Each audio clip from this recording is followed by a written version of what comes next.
Hello. So students, अब हम conditional probability के प्रॉब्लम्स देखते हैं। लास्ट टू वीडियोस हमने थ्योरेटिकली पूरे बेस्ड कंडीशनल प्रोबेबिलिटी क्या है, कंडीशनल प्रोबेबिलिटी की डेफिनेशन क्या है, उसका फार्मूला क्या है और फिर उसकी प्रॉपर्टीज़ क्या है, वो सारी चीज़ों को हमने डिस्कस किया था। ठीक है, और कुछ जनरल से दो प्रॉब्लम्स मैंने डिस्कस किए थे। अब प्रॉब्लम्स इसके ऊपर कैसे होंगे? दो प्रकार के होंगे। एक तो वर्ड्स प्रॉब्लम होंगे और दूसरे ऐसे प्रॉब्लम्स होंगे। अब वर्ड्स प्रॉब्लम में भी आपके जैसे डाइस वाले प्रॉब्लम, डाइस में भी one dice, two dice, three dice, और कॉइन में भी वन कॉइन, टू कॉइन और थ्री कॉइन्स, ऐसे प्रॉब्लम्स होंगे। और फिर कुछ ऐसे प्रॉब्लम्स भी होंगे जिसमें पी ऑफ ए दिया हुआ है, पी ऑफ बी दिया हुआ है, या पी ऑफ बी नॉट दिया हुआ है, P of A union B दिया हुआ है, या ए यूनियन बी नॉट दिया हुआ है। फिर ऐसे कंडीशन में तो कंडीशनल प्रोबेबिलिटी निकालना, जैसे यहाँ P of A by B निकालना है। ठीक है, तो ये दो वेराइटीज़ के प्रॉब्लम, तो जनरली ऐसे वेराइटीज़ के प्रॉब्लम पूछे जाते हैं। और वो जो वर्ड्स प्रॉब्लम है वो भी पूछे जा सकते हैं, वो जनरली बोर्ड लेवल पे भी आते हैं, सीबीएसई में स्पेशली बड़े इंपॉर्टेंट प्रॉब्लम्स है। लेकिन उसके ऊपर अगर प्रॉब्लम बनी है ना, तो वो एडवांस लेवल में चले जाएगा सीधा सीधा। क्योंकि अगर मान लिया जाए, अभी जैसे मैंने आपको एक बात बताई थी कि जो डेफिनेशन है P of A by B की, तो यहाँ बड़ा केयर करना है। A intersection B divided by probability of B. अब probability of A intersection B और प्रोबेबिलिटी ऑफ बी, ये हम दोनों फाइंड आउट करेंगे with respect to the sample space, original sample space for the given random experiment. जो random experiment इस particular problem में involve हुआ है, उसका जो सैंपल स्पेस है, उस सैंपल स्पेस के बेस पर हम probability of A intersection B और प्रोबेबिलिटी ऑफ बी निकालेंगे, क्लासिकल डेफिनेशन ऑफ प्रोबेबिलिटी लगाकर। यहाँ तक कि कोई इश्यू नहीं है। लेकिन इस प्रॉब्लम को हम आसानी से और सॉल्व कर सकते हैं। We can consider B as new sample space. अब चूंकि क्या है, we have to find out the probability of A but when B has occurred, तो बी को न्यू सैंपल स्पेस मान लेना। ओरिजिनल सैंपल स्पेस तो अभी भी है, लेकिन अब क्या करो, ओरिजिनल सैंपल स्पेस के बेस पर आपने बी इवेंट क्या है, बी सेट क्या है, वो निकाल लिया। क्योंकि बी ऑलरेडी ऑकर्ड है, तो बी को पहले देख लो। करेक्ट है। अब इस बी को सैंपल स्पेस मान लेते हैं नया, और उस सैंपल स्पेस में एक ही प्रोबेबिलिटी देखते हैं by applying the classical definition of probability. Correct है कि नहीं? तो ये काम करना है, तो उससे क्या हो जाएगा कि ये प्रॉब्लम बहुत इजीली सॉल्व हो जाएगा अगर बी इवेंट को सैंपल स्पेस मान लिए तो। अब ये कहाँ काम आएगा? जहाँ पे सैंपल स्पेस में बहुत ज़्यादा आउटकम्स है ना, तो फिर ये ओरिजिनल सैंपल स्पेस में बहुत सारे आउटकम्स है, फिर ये सर्च आउट करना टाइम टेकिंग है, और कॉमन एरर होने की पॉसिबिलिटीज तो ऑलवेज देयर। दुनिया में सब दूर कॉमन एरर होता ही है एक आम ब्रेन के लिए। करेक्ट है कि नहीं? तो उसको आप इरेडिकेट कर सकते हो अगर ये directly B sample, B definitely original sample space से छोटा ही होगा। तो जब जहाँ बहुत, जैसे मान लीजिए थ्री डाइस को आप थ्रो करते हैं ना, तो 216 टोटल आउटकम्स बताइए, अब सबको लिख पाएंगे। और वहाँ पे अगर बी कोई इवेंट है, तो वो डायरेक्टली आप निकाल सकते हैं, स्ट्रेट फॉरवर्ड वो आसानी से निकाला जा सकता है। फिर प्रोबेबिलिटी ऑफ कोई पर्टिकुलर इवेंट ए निकाला जा सकता है। तो ये दोनों अप्रोच हम प्रॉब्लम में देखेंगे, और आपको मैं फिर बताऊंगा कि कैसे ये दोनों अप्रोच से प्रॉब्लम सॉल्व किए जा सकते हैं। करेक्ट है। So let's start with the very first one. What is the first one? The first one is this. This is consider the event A and B of an experiment satisfying probability of A union B not है 3/4. Probability of B is 1/2. Find probability of A by B. तो देखो आपको तो निकालना है probability of A by B. तो ये तो फार्मूले के अनुसार जो, अब देखिए, अब यही अप्रोच इसमें काम आएगा। दो अप्रोच क्यों मैंने बताया था, क्योंकि यहाँ कोई सैंपल स्पेस नहीं है। तो दोनों अप्रोच में आपको एक्सपर्ट होना पड़ेगा, स्मार्ट होना पड़ेगा। कौन से अप्रोच से हम किस प्रॉब्लम को सॉल्व कर सकते हैं, इसके बारे में आप जब तक स्मार्ट नहीं होगा, और ये सारी चीज़ें प्रैक्टिस से आती है। Practice makes man perfect. तो भाई प्रैक्टिस करते ही, बगैर प्रैक्टिस के तो कुछ नहीं होने वाला। एक बार में कुछ भी समझ में नहीं आता IIT जेईई में। और सारी चीज़ें आपके ब्रेन में बैठी होने चाहिए, सारा कॉन्सेप्ट। ठीक है कि नहीं? हाँ। और ये भी ध्यान रखना, हर कोई इसको एग्जाम्स को क्लियर कर सकता है। हर कोई, मतलब God has given equal brain, इसमें कोई डाउट नहीं है, किसी के साथ में पक्षपात नहीं किया है।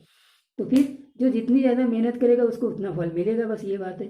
तो आपको यहाँ पे एक ही काम करना, बार बार रिपीट कर। और ये तो बड़ा अच्छा सिस्टम है, अगर आपके पास में वीडियो लेक्चर्स है आप बार बार देखिए, सारे चैप्टर्स स्टार्टिंग से बार बार देखते जाइए और सारे कॉन्सेप्ट आपके ब्रेन में रहना चाहिए। जितना आप रिपीट करेंगे उतने ज़्यादा एक्सपर्ट होंगे। हम लोग क्यों इतने आसानी से इस चीज़ों को बता देते हैं, क्योंकि हमने इतने सालों से सब पढ़ाते आ रहे हैं। शुरू में जब हम पढ़ाते थे हम भी कंफ्यूज रहते थे। तो ये सारी चीज़ें एक्सपीरियंस से आती है, वैसे ही बार बार करने से आती है। अप्रोच आपके लिए भी वही है, ठीक है। ठीक है साहब, तो अब तो ये इसी अप्रोच से बनेगा। यहाँ पे कोई भी इवेंट क्या है ये कुछ नहीं मालूम है, तो ये अप्रोच काम आएगा। अच्छा साहब, अब तो यहाँ पे देखिए probability of A intersection B नहीं दिया हुआ है, इंफॉर्मेशन में प्रोबेबिलिटी ऑफ बी दिया है 1/2। तो इसका मतलब मुझे ये निकालना है। अब ये निकालना है, ये गिवन इन्फॉर्मेशन है। क्या गिवन इन्फॉर्मेशन है? A union B not that is equal to 3/4। मतलब एडिशन थ्योरम ऑफ प्रोबेबिलिटी लगा दो, बी नॉट है minus probability of A intersection B not. भाई एडिशन थ्योरम तो यही बोलता है प्रोबेबिलिटी का, तो आपको एडिशन थ्योरम मालूम हो जाए। ए यूनियन बी वाला, बी की जगह यहाँ बी नॉट है तो वो ऐसे ही चलेगा। पी ऑफ ए फिर से नहीं गिवन है ना, ठीक। बी नॉट तो निकाला जा सकता है, अगर ये 1/2 है तो बी नॉट भी 1/2 होगा। ए इंटरसेक्शन बी नॉट है, अभी मुझे निकालना है ए इंटरसेक्शन बी। और यहाँ जो मैंने ए यूनियन बी नॉट जो गिवन है उसकी मैं एडिशन थ्योरम लगाया, तो ये ऐसी ऐसी चीज़ें आ गई जो मुझे चाहिए नहीं। मुझे तो चाहिए P of A intersection B. फिर बच्चा यहीं पे आकर यार ये क्या हो रहा है। तो आपको पूरा का पूरा अगर सब फार्मूले सेट थ्योरी के और प्रोबेबिलिटी के मालूम है तो कोई इशू नहीं है। अब आप देखते पी ऑफ ए तो कोई इशू नहीं है, रहने दीजिए अभी। ये भी ए इंटरसेक्शन बी नॉट भी ठीक है। इतना तो कर सकते हैं 3/4 माइनस 1/2। 3/4 माइनस 1/2 करेंगे तो ये तो एलसीएम आ गया 4, यहाँ आ गया 3, ये -2 मतलब 1/4, तो 1/4 आ गया। अब यहाँ देखिए पी ऑफ ए तो ठीक है, लेकिन यहाँ फिर मैं एक फार्मूला लगा सकता हूँ। ए इंटरसेक्शन बी नॉट का भी फार्मूला होता है P of A minus P of A intersection B. याद आया क्या ये फार्मूला आता है? याद नहीं आया तो मैं याद करा देता हूँ। आप एक काम करो, वेन डायग्राम बना लो। बना लिया वेन डायग्राम? वेन डायग्राम में आपने देखा था ये जो पोर्शन है वो ए इंटरसेक्शन बी है, अगर ये ए है और ये बी है, और ये जो पोर्शन होता था वो ए इंटरसेक्शन बी नॉट होता था। सेट थ्योरी देखा, बहुत बार किया है मैंने, बोला था ये बड़ा इंपॉर्टेंट आस्पेक्ट है। प्रोबेबिलिटी में भी यूज़ होगा, सेट थ्योरी में भी यूज़ होगा, और लॉजिक में भी यूज़ होगा। और लकीली हमने ये तीनों चैप्टर्स अभी देखे, ये तीनों कोर्सेस। लॉजिक भी आप देख रहे होंगे, प्रोबेबिलिटी भी आप देख रहे हैं, सेट थ्योरी भी आपने देखा है। तो ये इतना इम्पोर्टेंट है। तो देखो ये इंटरसेक्शन बी नॉट, तो इस पूरे ए की प्रोबेबिलिटी में से ए इंटरसेक्शन बी को सब्ट्रैक्ट कर दो, तो ए इंटरसेक्शन बी नॉट हो जाता है, ठीक है। अब आपका जो चाहिए ए इंटरसेक्शन बी दिख रहा है यहाँ पर आ गया। और देखो ये पी ऑफ ए और पी ऑफ ए कट जाएगा, ये माइनस माइनस प्लस हो जाएगा, तो finally P of A intersection B मिल जाएगा। तो P of A intersection B आपका मिला 1/4, करेक्ट है, 1/4, ठीक हो गया आपका काम। तो यहाँ पे आप 1/4 रख दीजिए, ये हो गया 1/4, ये हो गया 1/2, और ये आप करेंगे तो 1/2 आ जाएगा। तो आंसर आ गया P of A by B. तो देखो जो इन्फॉर्मेशन दी है ना उसमें बहुत सारी चीज़ों को यूज़ करना पड़ रहा है। ये तो फार्मूला सिंपल सा कंडीशनल प्रोबेबिलिटी का हो गया है, लेकिन अब ए इंटरसेक्शन भी, ये जो गिवन इन्फॉर्मेशन है उसमें भी डायरेक्टली ए इंटरसेक्शन भी नहीं दिखता। फिर बच्चा अगर बोलेगा पी ऑफ ए आ गया, बी ऑफ बी नॉट तो निकाला जा सकता है, अब ये पी ऑफ ए है ये कैसे करो, वहीं छोड़ देगा। लेकिन फिर से आप इसमें ये वाला फार्मूला लगा सकते हैं, P of A minus P of A intersection भी, करेक्ट है। ठीक, ऐसे प्रॉब्लम पूछे जा रहे हैं मेंस में, ठीक है। सेकंड प्रॉब्लम देखते हैं फिर से इसी वैरायटी में। नोट कर लिया आपने? कोई भी डाउट है आप पूछ सकते हैं कभी भी। सो स्टूडेंट्स ये सेकंड क्वेश्चन भी देखिए, इसमें भी हिडन कॉन्सेप्ट है सेट थ्योरी का, प्रोबेबिलिटी का नॉलेज मालूम होना चाहिए। A and B are two events such that probability of not A 0.3, probability of not B 0.25, probability of neither A nor B दिया हुआ है, ठीक है। और फाइंड आउट क्या करना है, probability of A by B. ठीक है, probability of A by B find out करना है तो पहले हम वो फार्मूला लगा देते हैं जो हम कंडीशनल प्रोबेबिलिटी में जानते हैं। यही वाला अप्रोच आएगा इसमें। ए बाई बी का फार्मूला बन गया probability of A intersection B divided by probability of B, बस। अब प्रोबेबिलिटी ऑफ बी तो निकाला जा सकता है क्योंकि नॉट बी दिया हुआ है। Probability of A intersection B, not B है 0.25 मतलब 0.75, करेक्ट है, प्रोबेबिलिटी ऑफ बी हो गया। अब ए इंटरसेक्शन बी यहाँ पे भी निकालना है, फिर यहाँ पे वही सिचुएशन आ गई कि ए इंटरसेक्शन बी कैसे निकाला जाए। अब ये नाइदर दिया हुआ है, नाइदर से ए इंटरसेक्शन बी डायरेक्टली तो नहीं निकलेगा, तो अब थोड़ा सा आपको सोचना है। तो अब कैसे ऐसी सिचुएशन में अब क्या करें, क्या अप्रोच लगाए कि ये प्रॉब्लम भी आसानी से बन जाएगा। हाँ सोचिए भाई कैसा हो सकता है, क्या पॉसिबिलिटीज होगी, क्या दिमाग में आइडिया आ रहा है जो गिवन इंफॉर्मेशन है उसके बेस पर।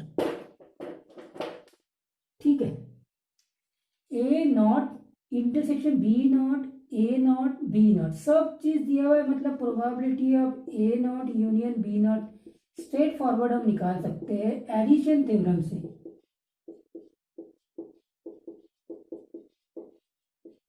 सही है, ये निकाला जा सकता है। तो ये क्या हो गया, ए यूनियन बी का नॉट, ये अगर निकलेगा तो फिर हम क्या कर लेंगे, ए इंटरसेक्शन भी निकल जाएगा, क्योंकि इसी चीज को अगर आप देखेंगे तो सेट थ्योरी आएगा। तो ये ए इंटरसेक्शन बी का नॉट है, ए इंटरसेक्शन बी का नॉट है, सेट थ्योरी से ये ए इंटरसेक्शन बी का नॉट है। और एक बार ए इंटरसेक्शन बी का नॉट निकल गया तो ए इंटरसेक्शन बी तो निकल ही जाएगा, कॉम्प्लीमेंट्री प्रोबेबिलिटी भी आ गई। Got the point, okay fine. तो ये हो गया 0.3 और ये हो गया 0.25 और ये है आपका 0.2। तो ये 0.25 और ये प्लस 0.1 होगा, मतलब 0.35 होगा। और therefore probability of A intersection B is 1 minus probability of A intersection B का not, complementary 1 minus 0.35 that is 0.65 आएगा। ठीक है, एंड देयरफॉर यहाँ अब आ गए 0.65 0.75 दैट इज इक्वल टू 65/75 काट दीजिए 13 15, 13/15 इसका आंसर होना चाहिए। ये सब कुछ 13/15। ठीक है, ठीक, चेक कर लीजिए, नोट कर लीजिए और देखिए कैसे स्मार्ट वे में आपने इस प्रॉब्लम को सॉल्व किया। अगर ये सारी चीज़ें इंफॉर्मेशन आपके पास में नहीं है, अब ये दिमाग में आना चाहिए ए डैश यूनियन बी डैश यहाँ से निकाला जा सकता है, और ये एक्चुअली में ए इंटरसेक्शन बी का नॉट है, और एक बार ए इंटरसेक्शन बी का नॉट निकल गया तो ए इंटरसेक्शन बी तो कॉम्प्लीमेंट्री रूल से निकल जाएगा। तो ये सारी इंफॉर्मेशन आपके पास में होना चाहिए, तब ये प्रॉब्लम बन जाती है, इसमें कोई इशू नहीं है। ठीक है, अब इस ऐसे ही प्रॉब्लम हम फिर इंडिपेंडेंट इवेंट्स में लेके जाएंगे, वहाँ पे भी कंडीशनल प्रोबेबिलिटी और इंडिपेंडेंट इवेंट्स की बात में नेक्स्ट लेक्चर्स में करेंगे। अब हम सॉल्व करते हैं वर्ड्स प्रॉब्लम्स के ऊपर। ठीक है, तो इसको देखते हैं। अब वर्ड्स प्रॉब्लम में हम आ गए हैं। Find the probability that a single toss of a die, die का प्रॉब्लम लिया है, सिंगल टॉस है। तो सिंगल टॉस में सैंपल स्पेस 1 2 3 4 5 और 6, कोई इशू नहीं। अब आ गए थे, so find the probability that a single toss of a die will result in a number less than 4, less than 4 if it is given that toss result in an odd number. ये पहले से ही given है, मतलब ये event आकर्ड हो चुका है। तो दो अप्रोच होंगे, ये इवेंट आकर्ड हो चुका है। देखो ए और बी की बात कर रहा है, जिसमें से बी ऑकर्ड वाले को मान लेता हूं मैं। तो odd awkward, odd number awkward, ये हैपन हो चुका है, मतलब बी इक्वल टू अगर बात करें तो 1 3 और 5 होगा। और ए की बात करें तो ये क्या है, less than 4, number less than 4, less than 4 मतलब ए इक्वल टू अगर आप बात करें तो 1 3 1 2 3, ठीक है, ये हो गया, ठीक है। तो अब ये with respect to this sample space है, तो अभी ए इंटरसेक्शन बी भी निकाल लीजिए। ए इंटरसेक्शन बी में अगर आप देखेंगे तो 1 और 3 आएगा। तो अब प्रोबेबिलिटी ऑफ ए निकालना है जब B has occurred, A intersection B, probability of B. अब आप देखिए probability of A by B क्यों निकालना है, क्योंकि we have to find out the probability of number less than 4, less than 4 when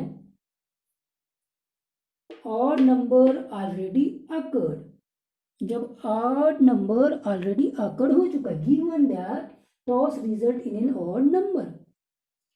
तो इसीलिए अब odd number occurred को मैंने b मान लिया है और ये a को नंबर लेस देन 4 मान लिया है, तो इसका मतलब probability of a by b निकालना है।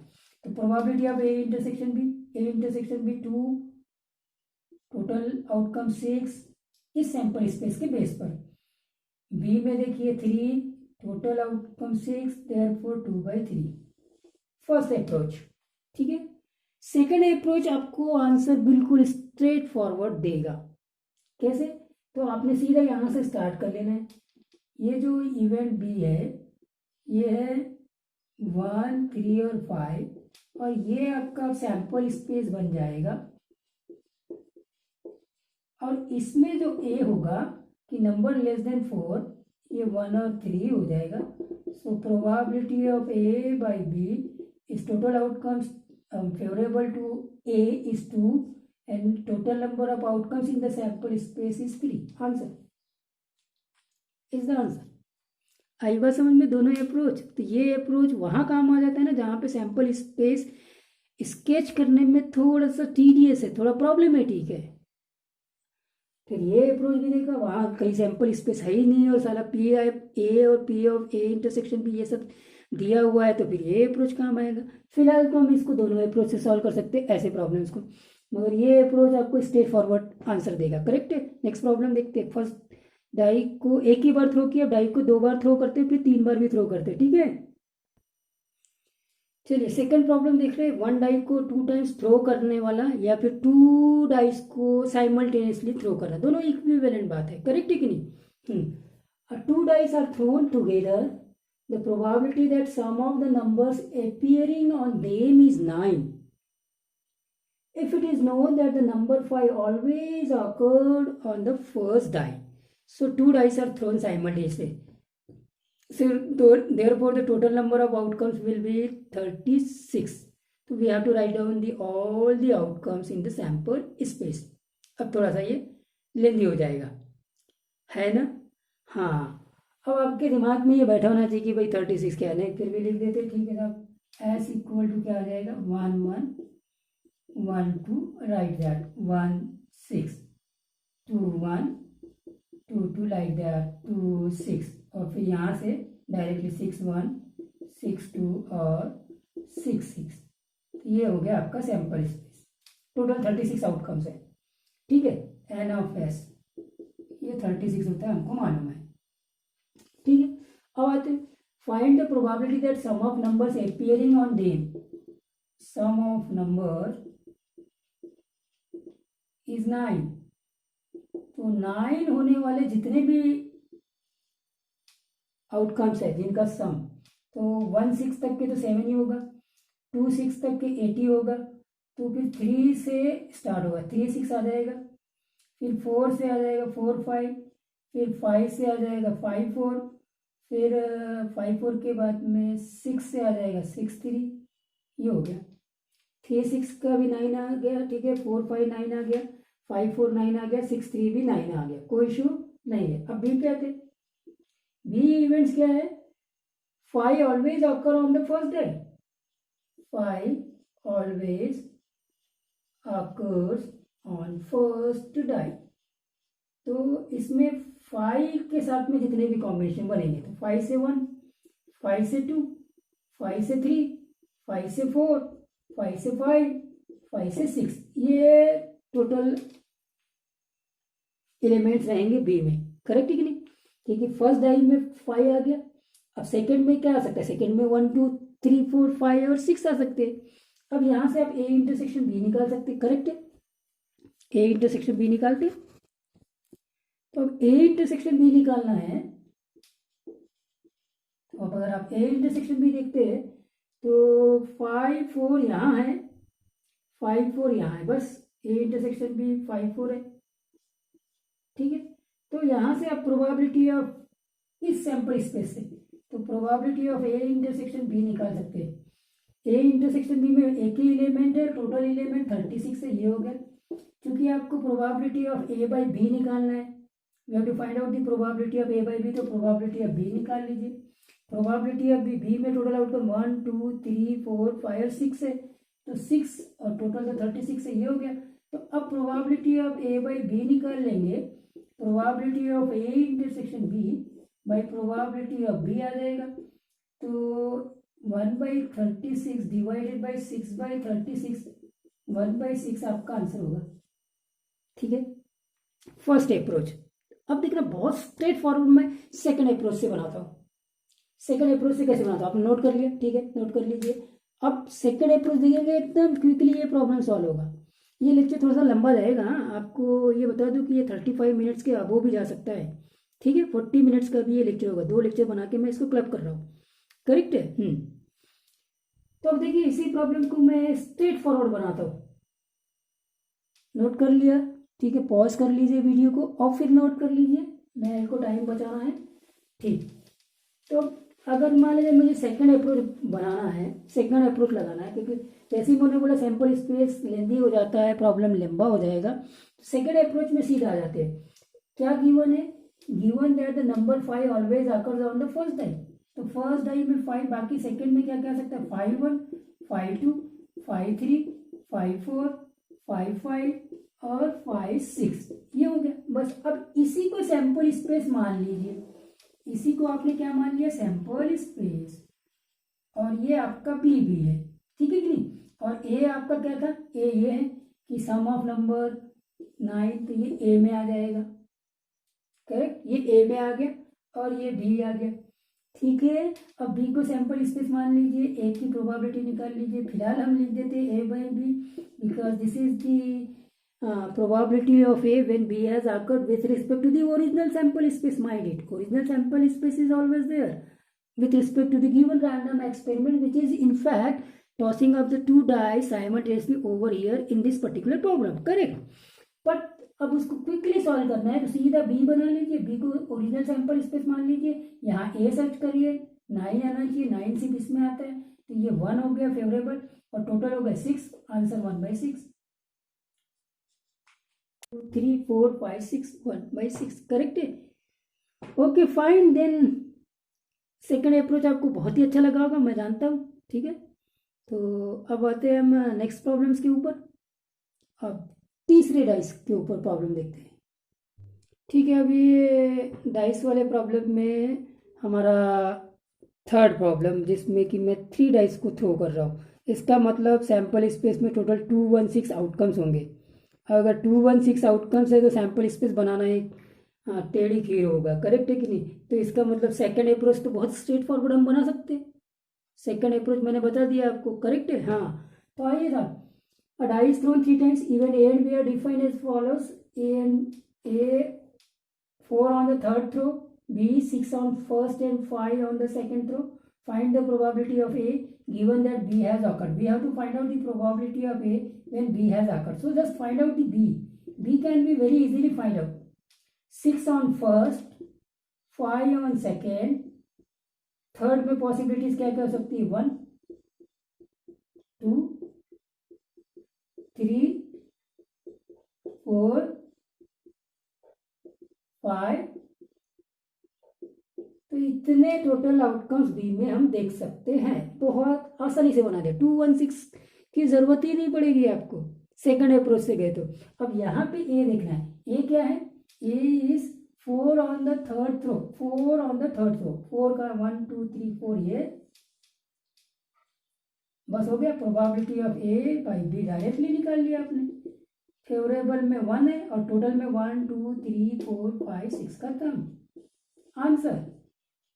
सेकेंड अप्रोच लगा दिया तो 216 निकालने की जरूरत नहीं, total number of outcomes in the sample space A फिर बी और फिर ए इंटरसेक्शन बी, बहुत लंबा हो जाएगा और 1 सेकंड में ये प्रॉब्लम बन गया। क्लियर है? तो अब हम क्या करते हैं, कॉइन वाले प्रॉब्लम देखते हैं। डाई वाले हो गए, कॉइन वाले देखते हैं।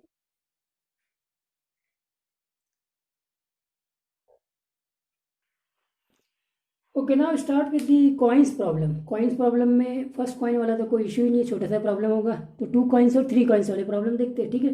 तो 2 कॉइन्स में 2 कॉइन्स और टॉस साइमल्टेनियसली, या आप बोल सकते हैं 1 कॉइन इज टॉस 2 टाइम्स, ठीक है, बोथ आर सेम, कोई इश्यू नहीं।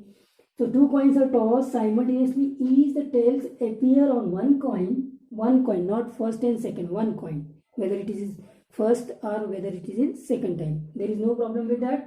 F is 1 coin shows here. ठीक है, then find probability of E by F. दोनों अप्रोच से बना लेते हैं ना, एक काम कर लेते हैं। तो एस तो हो जाएगा आपका H H, H T H और टी टी। ई इस बार क्या होगा, tails appear on 1 coin. Tails 1 coin पे बोला है, कोई फर्स्ट और सेकंड नहीं बोला है, तो एच टी आ जाएगा और टी एच आ जाएगा। 1 कॉइन, नॉट एटलीस्ट भी नहीं है, एटलीस्ट भी नहीं है, और फर्स्ट में कि सेकंड में ये भी कुछ नहीं बोला है, बस 1 कॉइन में होना चाहिए। तो ये भी आएगा, ये भी आएगा। चलिए ठीक है, एफ में आ जाते हैं। एफ में 1 कॉइन शोज हेड, तो इसमें भी एच टी और टी एच ही आएगा। किसी भी एक कॉइन में एच होना चाहिए, बस फर्स्ट रो में आए या सेकंड रो में आए। आप ऐसे भी बोल सकते हैं, या फिर 2 कॉइन्स की में बात करें, किसी भी एक कॉइन में हेड होना चाहिए। एटलीस्ट नहीं बोला है, नहीं तो डबल एच भी आता था। डबल एच अभी नहीं आ सकता क्योंकि एटलीस्ट वाला कॉन्सेप्ट नहीं है ये, करेक्ट है, ठीक है साहब। तो एच टी और टी एच हो गया, ठीक है, ओके फाइन। अब यहाँ से ई इंटरसेक्शन एफ निकाल लो। तो ई इंटरसेक्शन एफ की अगर मैं बात करूँ तो ये तो पूरा ही आता है, एच टी भी आता है और टी एच भी आता है। तो probability of E by F निकालना है, तो probability of E intersection F by probability of F, ये फार्मूला बनेगा। But these can be find out with respect to this sample space. तो अब यहाँ से देखिए, probability of E intersection F, total outcomes favourable में 2 है और टोटल आउटकम्स में 4 है। एफ में आ जाइए, एफ में भी 2 है और टोटल आउटकम्स 4 है, तो ओवरऑल इसका आंसर 1 आया। कितना आया आंसर? 1। श्योर इवेंट बन गया ये तो, ठीक है। फर्स्ट अप्रोच हो गया। सेकंड अप्रोच में आते हैं। सेकंड अप्रोच में we have to find out the probability of E by F. तो फर्स्ट एफ को ही सैंपल स्पेस बना लेंगे, तो एफ लिख लेते हैं। एफ में 1 कॉइन सोज हेड, मतलब एच टी और टी एच, खत्म। इसके अलावा कुछ दूसरा नहीं आने वाला है। और फिर यहां से मुझे ई निकालना है, तो ई क्या है, इसमें ई जो होगा टेल्स अपियर ऑन 1 कॉइन, मतलब ये भी आएगा और ये भी आएगा। इसका मतलब ये तो श्योर है, probability of E by F is 2 out of 2 that is equal to 1 is our answer. Straightforward, you can solve it, very simple. तो ऐसे कुछ टेक्निक्स रहती है, अगर आपके कॉन्सेप्ट क्लियर हो जाते हैं तो आप टाइम को सेव कर सकते हैं, आपको अंडरस्टैंडिंग में भी कोई प्रॉब्लम नहीं जाएगी और क्वेश्चंस को आसानी से आप सॉल्व कर सकते हैं। चलिए, ये 2 कॉइन हो गया, आपने नोट कर लिया होगा, नहीं तो पॉज कर लीजिए वीडियो को और फिर नोट कर लीजिए। और हम आते हैं थर्ड प्रॉब्लम्स के ऊपर, ठीक है, फाइन। चलिए 3 कॉइन्स वाला प्रॉब्लम चेक करते हैं। A coin is toss 3 times, ठीक है। तो सैंपल स्पेस पहले बना लो भाई, H H H, H H T, H T H, T H H. अब T T, T T H, T H T, H T T, T T T. क्या किसी को अभी भी प्रॉब्लम है 3 कॉइन का सैंपल स्पेस बनाने में? कैसे लिखते हैं? नहीं तो आप ट्री डायग्राम से बना सकते हैं। ट्री डायग्राम के बाद में अब इतने दिन के बाद एक्सपर्ट हो जाते हैं स्टूडेंट्स की। ये मैंने स्टार्टिंग में बोला था कि जब भी कोई कॉन्सेप्ट फर्स्ट टाइम आएगा तो आपको मैं एक्सप्लेन करूंगा, उसके बाद में आप इतने हैबिचुअल हो जाएंगे कि आप स्ट्रेट फॉरवर्ड लिख सकते हैं। तो ये तो आपको समझ में आ जाएगा कि कैसे लिखना है, ठीक है साहब, ओके फाइन। तो ई निकालते हैं। E head on third toss, third में तो एच एच भी आएगा, ये नहीं आएगा, ये आ जाएगा HTH, ये भी आ जाएगा THH, ये भी आएगा TH, इधर कोई नहीं आने वाला है। F में आ जाइए, head on first two tosses, first two toss में हेड आना चाहिए, तो यहाँ पे ये भी आ जाएगा, ये भी आ जाएगा, ये नहीं आएगा, ये नहीं आएगा, ये भी नहीं आएगा, ये भी नहीं आएगा, कोई नहीं आने वाला है। ठीक है, ये हो गया। तो E इंटरसेक्शन F भी आ गया, तो HHT यहाँ नहीं है, ये अलग है ना, ये THH है, ये HHT है। ठीक है, तो सिंपली HH ये हो जाएगा। तो अब आपको निकालना है probability of E by F, तो probability of E intersection F by probability of F with respect to this sample space where the total outcome is 8, तो यहाँ तो 1 ही है, तो इसकी प्रोबेबिलिटी 1/8, और इसमें कितना है 2 है, तो इसकी probability 2/8, final answer 1/2, correct. And this 1/2 you can find out directly by using the second approach, by considering F which is already occurred. So this F has to be the sample space. F क्या है, HHH HHT, correct है। ये बन गया मेरा sample space, नया sample space मान लेता हूँ मैं। कंडीशनल प्रोबेबिलिटी में हमने ये समझा था कि रिड्यूस कर देता है, और अब इसमें ई देखते हैं, ई क्या है, हेड ऑन थर्ड टॉस, तो यही आएगा।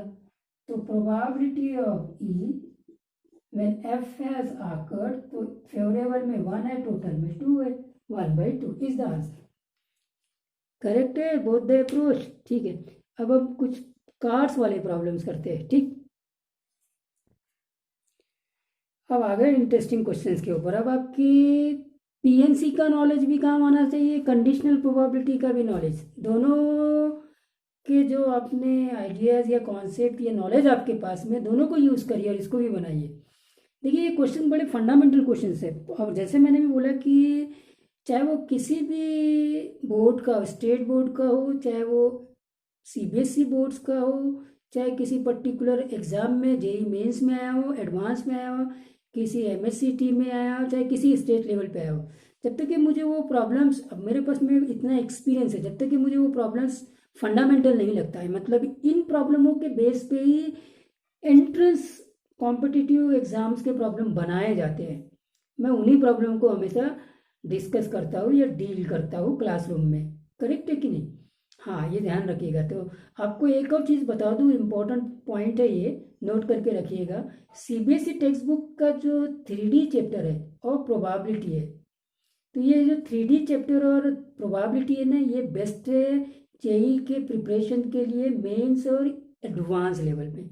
मतलब आप सीबीएसई के टेक्स्ट बुक के ही क्वेश्चंस आप कर लीजिए, तो आपको मेंस में भी क्वेश्चन वैसे ही मिलेंगे और एडवांस में भी क्वेश्चन वैसे ही मिलेंगे। सिर्फ 2 चैप्टर की बात कर रहा हूँ, 3D और प्रोबेबिलिटी, करेक्ट है। हाँ जी, एनसीईआरटी टेक्स्ट बुक, एनसीईआरटी की बुक्स में। ओके, एक तो ये बात हो गया। हालांकि बाकी चैप्टरों में से भी आ सकते हैं, लेकिन ये एज इट इज़ बहुत अच्छे चैप्टर है, सारा कॉन्सेप्ट इसमें बहुत अच्छा है। और अगर स्टेट की बुक्स में जाएंगे ना, तो स्टेट सीबीएसई में कोऑर्डिनेट ज्योमेट्री बिल्कुल नील है, कुछ भी नहीं है, कुछ खास नहीं है, कोई भी चैप्टर कोऑर्डिनेट ज्योमेट्री का कुछ भी नहीं, सर्कल तो है ही नहीं, ठीक है। और आपका इलिप्स, पैराबोला और हाइपरबोला का बहुत बेसिक इन्फॉर्मेशन है 11th क्लास में, 12th में तो है ही नहीं, करेक्ट है। एप्लीकेशन ऑफ डेरिवेटिव्स में थोड़ा बहुत वहाँ मिल सकता है।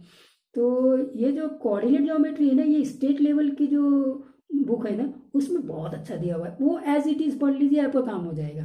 और फिर दूसरे जो कॉन्सेप्ट है वो हम लोग बताते ही हैं, वहाँ पे ऐड कर ही देते हैं सारे कॉन्सेप्ट्स को, करेक्ट है। जैसे मैंने यहाँ पे ऑड्स के बारे में डिस्कस किया, तो ऑड्स के बारे में एनसीईआरटी टेक्स्ट बुक में नहीं दिया है प्रोबेबिलिटी में, और ऑड्स के बारे में स्टेट बुक्स की प्रोबेबिलिटी में दिया हुआ है, तो हम वो मिक्स कर देते हैं कि भाई ये ऑड्स यहाँ आ जाना चाहिए, करेक्ट है कि नहीं। तो ये सारा चीज़ हम लोग कर ही लेते हैं, तो इस चीज़ को ज़रूर नोट करेंगे। तो an urn contains 4 black and 6 white ball, जैसे मैंने बोला था कि अब इसमें पीएनसी का भी कॉन्सेप्ट है। अब आप क्वेश्चन को देखना, बड़ा interesting question. Earn contains 4 black and 6 white balls, हमने देखा ऐसे प्रॉब्लम्स आते हैं, ठीक है साहब। 2 बॉल्स आर ड्रॉन, लेकिन वन आफ्टर द अदर है। अब अब आ जाइए पीएनसी में आपने किया है ये प्रॉब्लम्स है ना, परमुटेशन एंड कॉम्बिनेशन की प्रोबेबिलिटीज में हमने ये सब देखा है। वन आफ्टर द अदर है, रैंडमली टू नहीं निकाले, मतलब एन ऑफ एस टोटल यहाँ पे क्या है 10 है, तो 10C2 यहाँ पे नहीं होगा। क्यों नहीं होगा? क्योंकि टू बॉल्स एक साथ नहीं ड्रॉ किए। तो आपने कैसे ड्रॉ किए? वन आफ्टर द अदर किए, one after the other and without replacement. Without replacement मतलब पहले 10 में से एक निकालेंगे और ये एक को निकाल के बाहर ही रख दिया, तो अब बचे रिमेनिंग 9, फिर वहां से 1 निकालेंगे। तो we are drawing the two balls, there is no doubt with that, but we are drawing the two balls one after one and without replacement. तो एक निकाल चुके हैं, तो अब उसको बाहर ही रखो, फिर बचे 9 में से एक निकालो। तो अब क्योंकि इसके निकालने से ही काम नहीं होता, इसके निकालने से भी काम नहीं होता, दोनों को निकालने के बाद में ये कंप्लीट काम होता है, two balls are drawn. Correct है कि नहीं? तो मल्टीप्लाइड कर दिया, तो ये एन ऑफ एस। तो ये तो हो गए भाई साहब पीएनसी का कॉन्सेप्ट। करेक्ट है कि नहीं? हाँ। फिर सर आप तो कंडीशनल प्रोबेबिलिटी पढ़ा रहे, फिर यहाँ पीएनसी सारा कॉन्सेप्ट बता रहे, कंडीशनल वाला कॉन्सेप्ट किधर चला आएगा? देखते हैं, अभी दोनों अप्रोच से बनाते हैं। ठीक है, तो अब ये एन ऑफ एस यहाँ लिख देता हूँ मैं। एन ऑफ एस हो गया आपका क्या? हाँ जी, 10C1 इंटू 9C1। ठीक, अब आते हैं one after the other without. What is the probability that both balls are black? अब ई में आते हैं, एन ऑफ ई। मैं अभी पीएनसी के कॉन्सेप्ट में, both balls are black, first ball भी ब्लैक है, तो ब्लैक कितने? 4 है, 4 में से एक निकला ब्लैक, और फिर दूसरा फिर ब्लैक ही निकल रहा है, लेकिन विदाउट रिप्लेसमेंट है, तो अब 3 में से निकलेगा ब्लैक। क्लियर है? आई क्या बात समझ में? दोनों बॉल ब्लैक होना चाहिए, तो 4 में से एक निकाल लिए, वो भी ब्लैक आ गया, 4 ब्लैक में से, तो 4C1 में निकलेगा। फिर एक बार और निकालना है, लेकिन वो भी ब्लैक ही है, तो अब रिमेनिंग ब्लैक में से ही वो निकलेगा, तो 3C1। तो डायरेक्टली आपने प्रोबेबिलिटी ऑफ ई निकाल लिया, 4C1 into 3C1 upon 10C1 into 9C1, that is 4 into 3, इसका कैलकुलेशन 4, इसका 3, इसका 10 और इसका 9, 10 इंटू 9। करेक्ट है कि 3 से ये 3 बार कट गए, 2 और ये 5, फाइनली आंसर 2/15। अभी मैंने पीएनसी का अप्रोच लगाया, तो फिर ये प्रॉब्लम कंडीशनल में क्या कर रहा है? क्वेश्चन आ रहा है, कंडीशनल आप पढ़ा रहे हैं, कंडीशनल प्रोबेबिलिटी बता रहे। हाँ, तो आपको नॉलेज सबका होना चाहिए, कॉन्सेप्ट सबका होना चाहिए, प्रॉब्लम फिर एक ही जैसे दिखते हैं। वैसे भी प्रोबेबिलिटी के प्रॉब्लम्स आपको ज़्यादातर जितने भी प्रॉब्लम्स हैं ना, आप उसको 2 या 3 अप्रोच से बना ही सकते हैं। प्रोबेबिलिटी की ये खासियत है। ठीक है कि नहीं? ठीक है साहब, अब आते हैं कंडीशनल प्रोबेबिलिटी। अब कंडीशनल प्रोबेबिलिटी में हम इसको कैसे समझें? ठीक है, urn contains 4 black and 6 white balls. 2 balls are drawn one after the other without replacement. तो अब अगर मान लिया जाए मुझे प्रोबेबिलिटी ऑफ ए निकालना है, वेयर ए इज इवेंट। एक इवेंट है जिसमें कि पहला बॉल निकालना है जो कि ब्लैक है। टोटल बॉल हो गए 10, total balls 10, and A is event that first drawn ball is black। ये एक इवेंट मैंने ए माने, क्योंकि 1/1 निकालना है, तो पहले तो एक ही निकालेंगे। अब टोटल बॉल कितने हैं? 10 है। टोटल बॉल कितने? 10 है, उसमें से 4 ब्लैक और 6 वाइट है। तो एक इवेंट मान लिया कि फर्स्ट ड्रॉ में ब्लैक निकाला, तो प्रोबेबिलिटी ऑफ ए निकालूंगा। क्लासिकल डेफिनेशन लगा दिया, टोटल है 10 और टोटल 4 ब्लैक्स है, 4/10, ये हो गया। ठीक है, तो अब लेकिन मुझे जो निकालना है, what is the probability that both balls are black, that is first draw हो गया। अब सेकंड ड्रॉ में भी ब्लैक ही आया है, तो अब बी मान लेते हैं।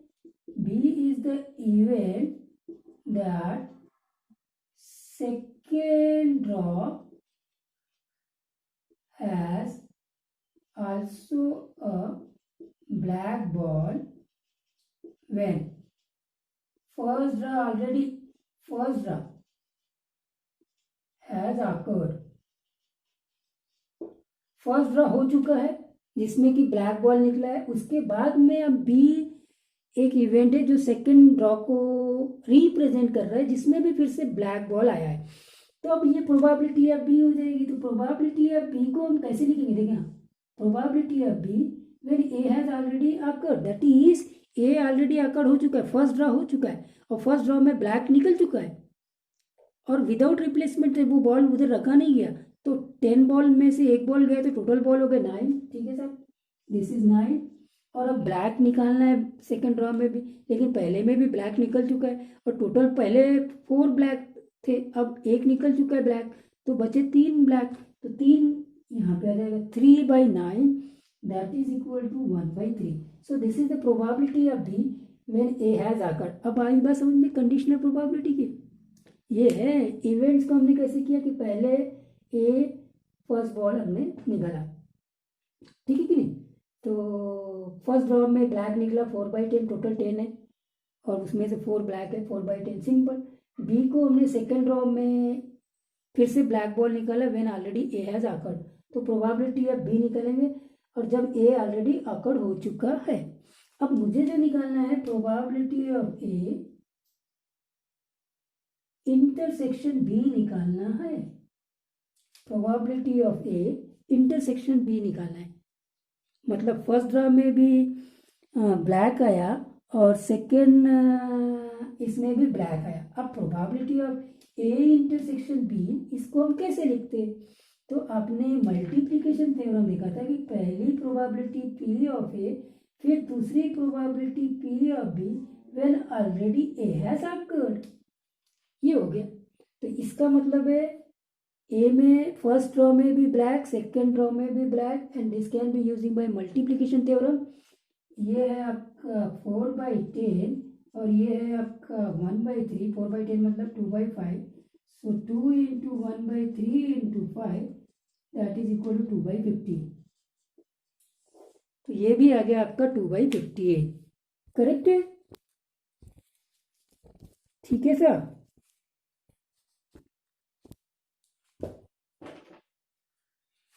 तो आपका आंसर इसमें भी 2/15 आ गया। और अब यहाँ से आप चेक कर सकते हैं कि कैसे इसमें हमने कंडीशनल अप्रोच भी लगाया और परमुटेशन एंड कॉम्बिनेशंस का भी अप्रोच यहाँ लगाया। ठीक है, अभी 3 मिनट में आप स्ट्रेट फॉरवर्ड एक और प्रॉब्लम देखते हैं जल्दी से।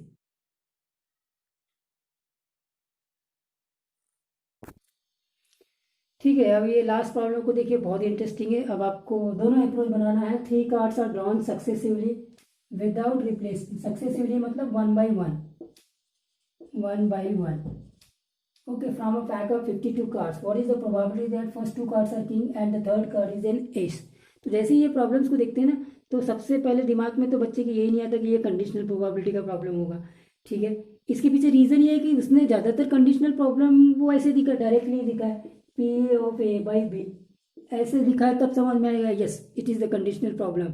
ठीक है ना, कंडीशनल प्रोबेबिलिटी प्रॉब्लम। या फिर if it is given, if it is known, if it is given, ऐसे वर्ड्स दिया हुआ है तब वो हाँ yes it is a conditional probability problem.